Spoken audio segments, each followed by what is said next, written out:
it got to be less and less frequent, to the point where it was like only 5 to 7 times per year. For me, the lack of physical intimacy was excruciating.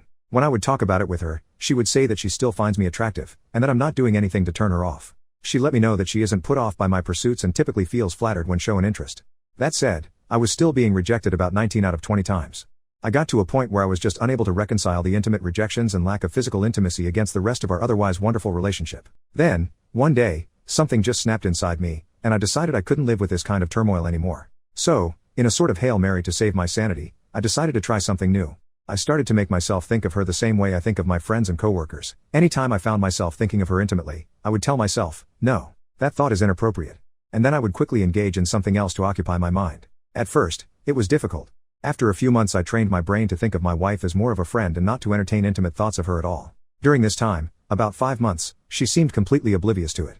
Recently, however, she tried to come on to me, and I rejected her. I wasn't rude or anything, but I honestly just wasn't in the mood, probably for the first time in decades, lol. She wasn't thrilled, but she seemed okay about it. The next day was a Saturday, and she was obviously feeling amorous, but I still wasn't feeling up to it. Not that I couldn't have, but it somehow just seemed like a step down for my self-respect and self-worth, like I would suddenly be no better than a dog waiting for scraps, or Oliver Twist begging for another cup of gruel. It just didn't feel right. I never said of that. I just politely turned her down and said I had some other things I was planning to do, which was actually true.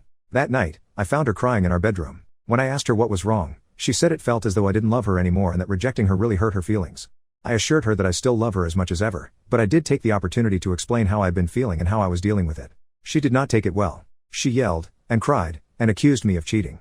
She said I was being unfair to her and basically insinuated that if I didn't want lovemaking then there must be something wrong with her or with me, that I must be planning to leave her, or I'm hiding something. I was completely forthright with her and tried to get her to understand my position. I told her that it felt demoralizing for me to wait around like a concubine for months for her to be in the mood, and that it is time for me to start working on me. I honestly have no plans to leave her, and I told her so. But I also told her that I don't have the ability to be a sometimes lover and it would eventually take an enormous toll on me. She accused me of throwing her intimately in her face and said she can't help the way she is. I told her that I do accept her for who she is, but I also need to be accepted for who I am. From there, it just seems like we talked in circles for the next 2 hours. Since then, she's barely said a word to me, and it's been about a week. I'm really starting to doubt myself and my actions here, and I'm starting to wonder if I really am wrong.